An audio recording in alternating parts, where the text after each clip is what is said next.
This House is now in session.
Mr. Deputy Speaker, I beg to move that the minutes of the meeting held on Wednesday, 20th of March 2019 be confirmed, and that the minutes of the meetings held on Monday, 18th February 2019 and Tuesday, 2nd April 2019 be deferred.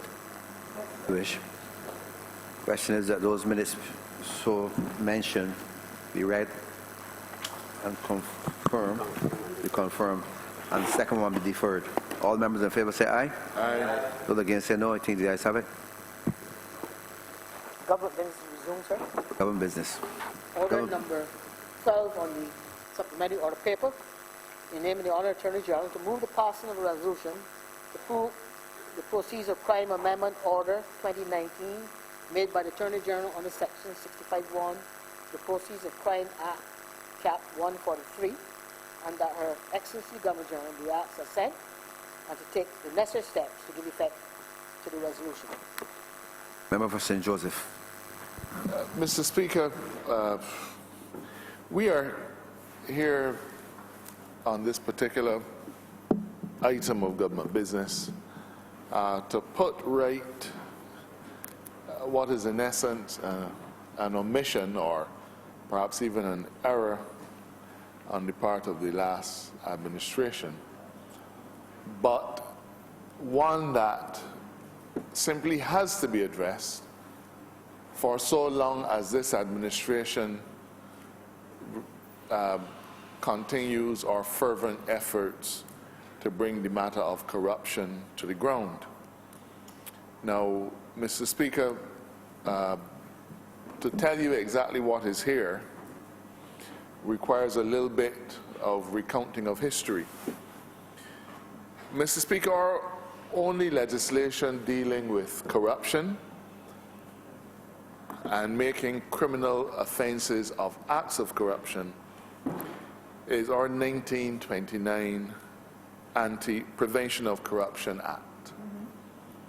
Let me say at the outset, sir, that Cabinet will shortly be moved to agree to the drafting of a new piece of legislation dealing with corruption in Barbados. Mr. Speaker, this administration has put many instruments in place over the last 10 months.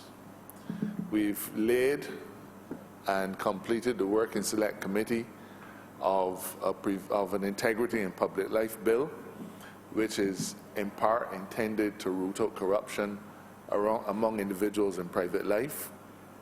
We have also passed a Proceeds of Crime Bill, which is targeted towards removing the profit motive out of criminal conduct. And today, sir,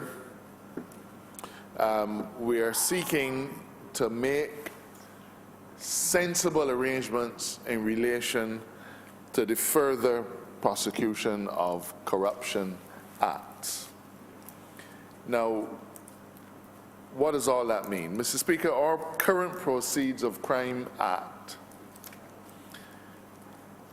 includes a very important investigative tool in the hands of the authorities in Barbados. Under that Act, and specifically under Section 42, the authorities are entitled to seek an order from the court for production of information and documents from any authority or individual who may have such things in their possession, so long as an individual is suspected of having committed a particular kind of criminal offense.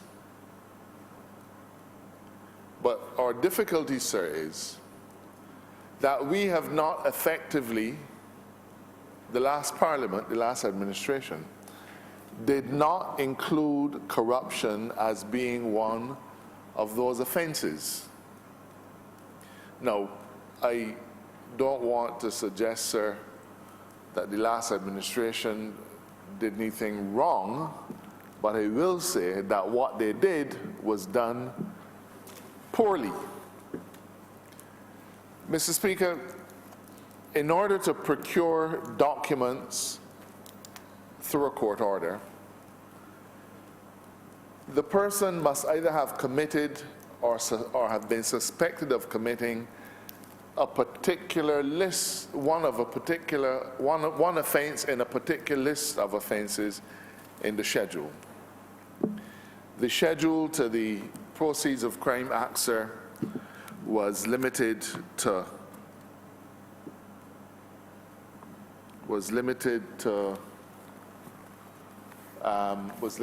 Speaker, to specific offenses therein listed. And what we are seeking to do, though, is to extend the number of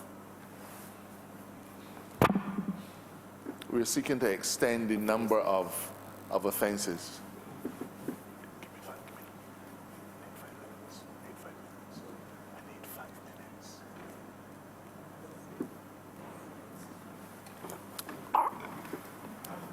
Mr. Deputy Speaker, I beg to move that the sitting be suspended for 10 minutes. The question is that it's supposed to be suspended for 10 minutes. Okay. All members in favor say aye. Those against say no. Things the ayes have it. Notice is now suspended for 10 minutes today.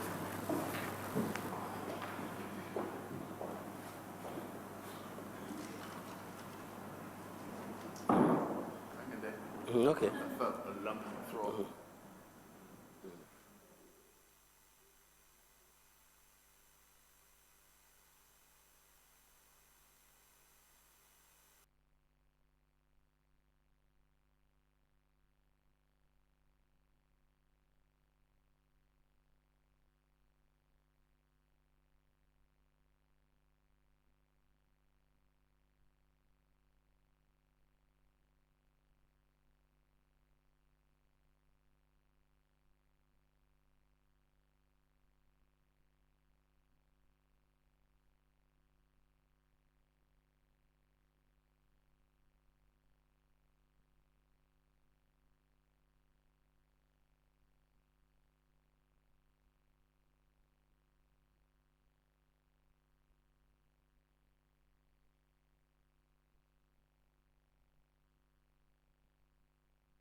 Committee suspension was taken. We are order number 12, and we revert to that order.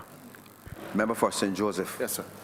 As I was saying, Mr. Speaker, so the Proceeds of Crime Act had a very limited schedule. It related, in fact, to drug offenses. But in 2011, the last administration passed a new statute dealing with money laundering. In fact, sir, that statute is called the Money Laundering and Financing of Terrorism Prevention and Control Act. And that act amended the Proceeds of Crime schedule and did a curious thing, sir. It added a number of offenses, but it included also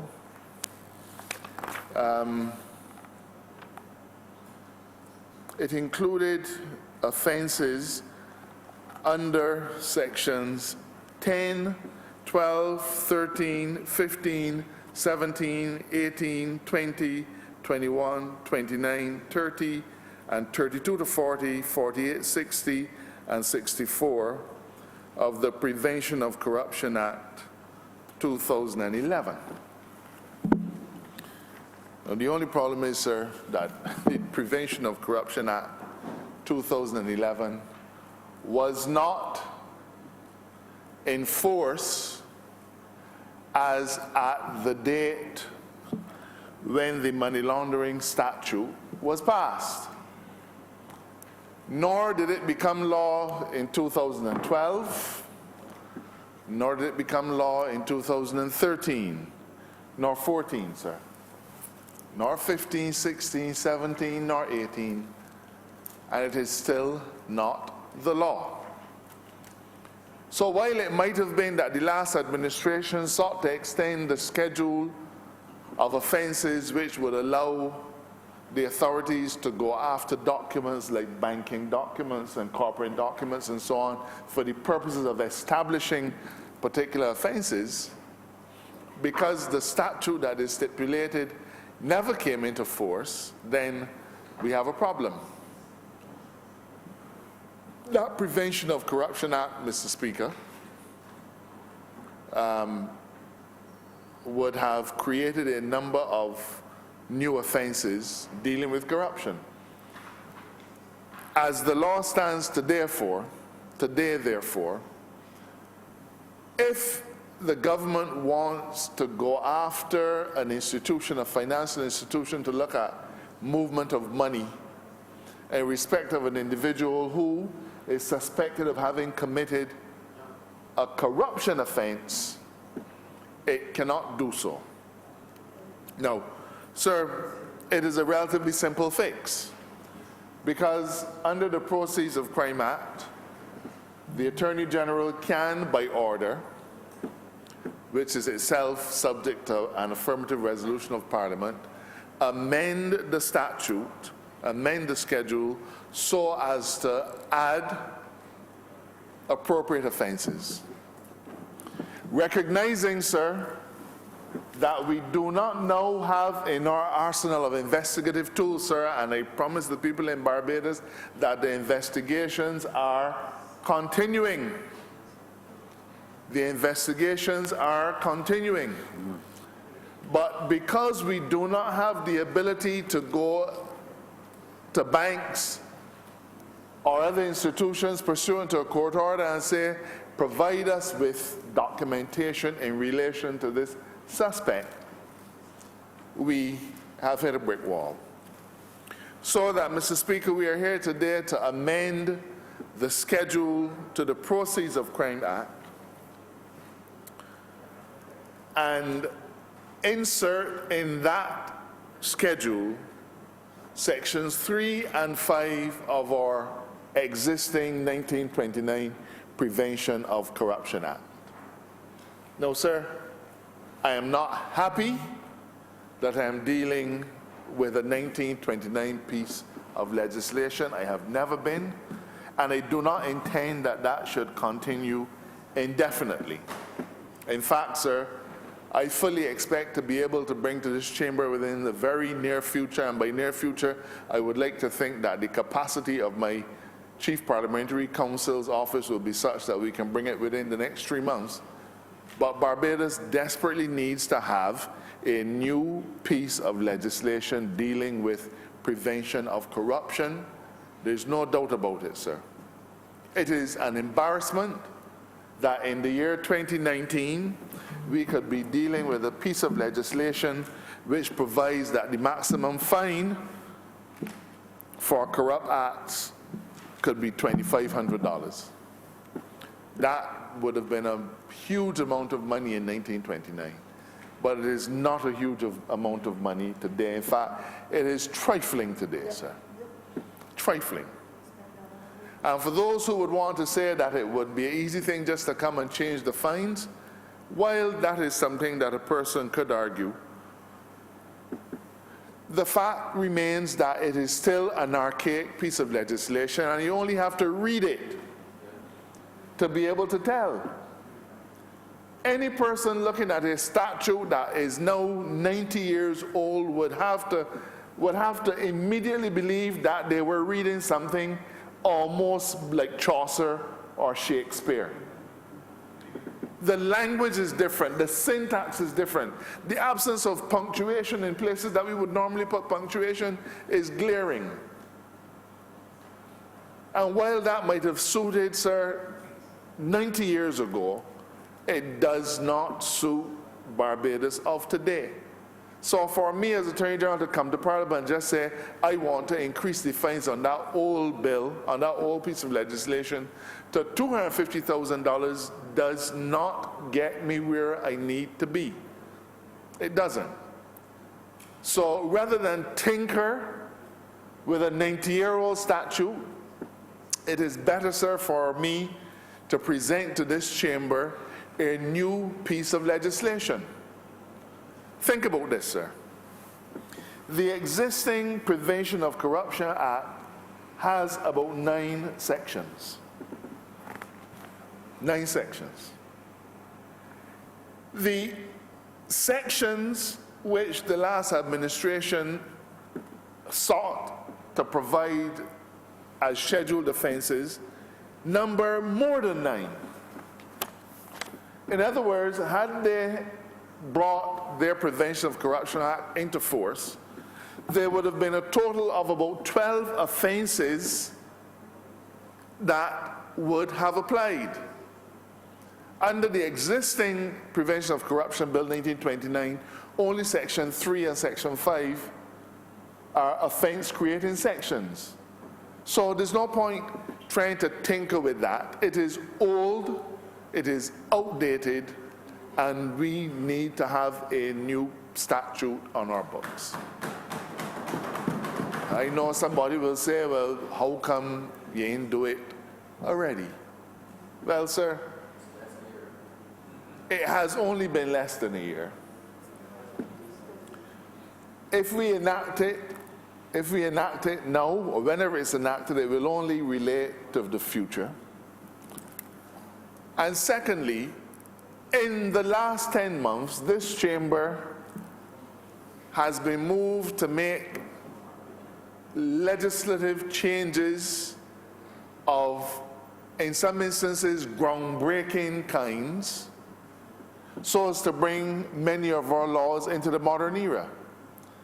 I don't want anybody to say that I'm a hard-working Attorney General, say that the staff of the Chief Parliamentary Counsel's office are hard-working legal officers. And day after day after day, I have to go after them to tell them I need this particular bill urgently. I need that bill urgently. They're working on the product of the Select Committee, that is the Integrity and Public Life Bill. They were working earnestly on new planning legislation that was only conceived in the minds of an opposition but never made it to their hands until a lot of work had been done since we came to office. New legislation dealing with public finance. They're being asked to do whistleblower legislation. They're being asked to do a whole raft of other pieces of legislation, and the office is seriously inundated with work. Now, sir, for any administration, we have to prioritize. And the first priorities of this administration have always been doing those mission-critical things that would help to right the ship of state. And we've been doing those effectively. And we're now into another level of legislation, sir. We're looking to set up an anti-corruption agency. And that anti-corruption agency, Mr. Speaker, will require its own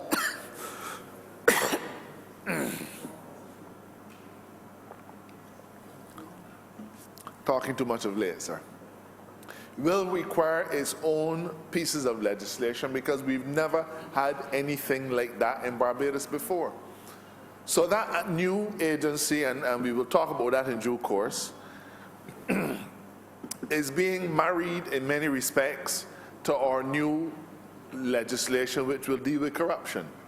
So we will have a new statute dealing with prevention of corruption, and it will go hand in hand with a new agency which will be there for the purpose of ferreting out, policing and prosecuting corrupt acts in Barbados. So there's method in our madness. But in the meantime, sir, we have to empower the office of the DPP with the ability to go to the banks and say, we need financial information on John Brown. He is a person suspected of having committed I'm still waiting on the doctor to come and attend to me. I get help from the lawyers, the butchers, the candlestick makers, everybody else. But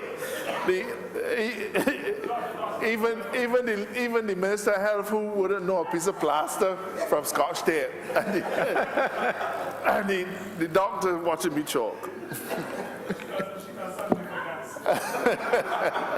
I'm willing to pay for the attention, sir. But the point is that it caused me to lose my train of thought. But, sir, so we are bringing in new instruments, but in the meantime, I need the office of the DPP needs to be able to approach our financial institutions and say, we want information on this particular individual because he or she is suspected of having committed acts of corruption. Now, Mr. Speaker, this is not so new a power in the hands of the DPP, because the DPP is able to go after a whole set of individuals who have either committed or are suspected of having committed offenses under numerous pieces of legislation. So let me tell you.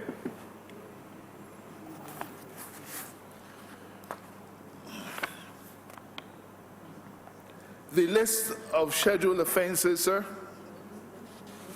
include offenses under the Wild Birds Protection Act, under the Money Laundering and Financing of Terrorism Act, under the Transnational Organized Crime Act, and others. So already in our law, the DPP is able to approach the court and say to the court, Your Honor, here is evidence which supports a suspicion that John Brown has been committing criminal offenses of a particular kind. All that we are doing now, sir, is adding to that list of offenses. Mr. Speaker, there is no Bajan who would look me straight in the eye and say to me that in their view, corruption is not a serious problem. I don't think there's any Bajan who would say that, sir. In fact, as an administration coming into office, we campaigned on pillars of non-corruption, but also made a solemn commitment to the people of this country that we would ferret it out and prosecute it where possible. So I don't want the public to feel that we are engaging in a witch hunt. The process has been on our law.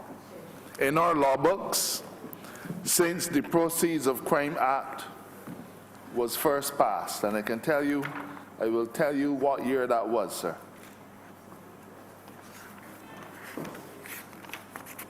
Proceeds of Crime Act was first passed in 1990. 1990. So, sir, for the last 29 years, under the laws of Barbados, the Director of Public Prosecution has had this power. And, sir, it is to my certain knowledge that it is a power that has been exercised in the past and not infrequently. Not infrequently, sir. But you know what? Somehow or another, there were blinkers on when it came to corrupt activity. They could do it if they suspected you of having committed acts under the drug prevention legislation. So if you were a drug runner or a drug lord, they could seek an order of the court against you. They could seek an order of the court against a whole set of other individuals. But somehow or another, sir, it was not felt that corrupt acts would be included. But in 1990, sir, Barbados had a reputation for being a clean jurisdiction. In 1990, Mr. Speaker, Barbados was not known as a place that was corrupt. We used to talk about Antigua and all those other places in the Caribbean and have a good laugh, because Barbados was not so. We did not know a country that admitted of that kind of activity. But we know now, sir. We know now. And when I tell you that we are committed to rooting it out, people need to look and see what is being done on a daily basis in this Parliament. Step by step by step, sir. We are putting legislative measures in place to allow us to get where we have to go. Mr. Speaker, I don't know that I need to say anything more about this. I have committed to bringing new legislation to deal with prevention of corruption. But there can be no good reason, when you consider the nature of corrupt acts in this country and the kinds of the amounts of money that we hear have been paid to people under the table, there's no good reason, sir, why corrupt acts should be ring-fenced. And the DPP should not be able to look into these matters in the same way that she, the incumbent is a woman, can look into other criminal acts, sir. I ask the Chamber, therefore, to support the making of this order. I think that it will help to take us where we need to be. One final word, sir. I am asking the court, I'm asking the Chamber, which is a court, the highest court in the land, so I'm not wrong. I'm asking the Chamber to act under a piece of legislation that is itself 29 years old. I believe that the public, certainly members of this chamber, would recollect that in recent weeks we have passed a Proceeds and Instrumentalities of Crime Act. That act, however, even though it has been gazetted, is to come into force by proclamation. So that act has not yet come into force. The date of the proclamation now has to be determined by the Cabinet of Barbados.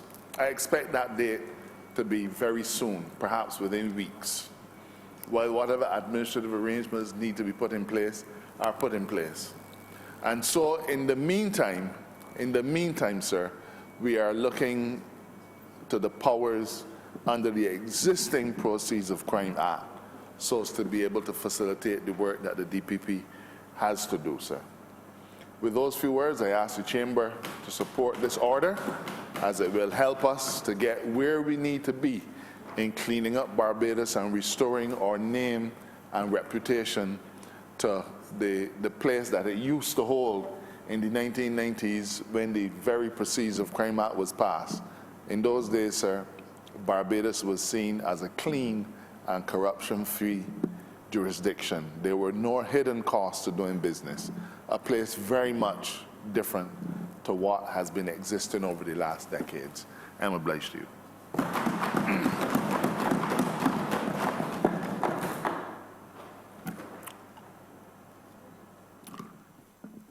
Member for St. Joseph. I beg to move that this resolution, Bill. resolution, which has been laid before this chamber, be passed and cited. Just No need pass. for citing, Pass. just pass, sir. Question is that this resolution will not pass. All those in favor say aye. Those against say no. Meeting ayes have it. With that, I'm wearing all kind of hats today, sir. With that, we've come to the end of government business for today. And we're not going to meet next week. I think that parliamentarians need a short break. Unfortunately, it won't be an Easter break. No such luck. We still have a lot of business to do. So we will not meet next week, but we will therefore adjourn until Tuesday the 23rd of April until 10 in the morning, sir. Question is that this House be now adjourned until Tuesday the 23rd of April at 10 o'clock in the morning. All members in favor say aye.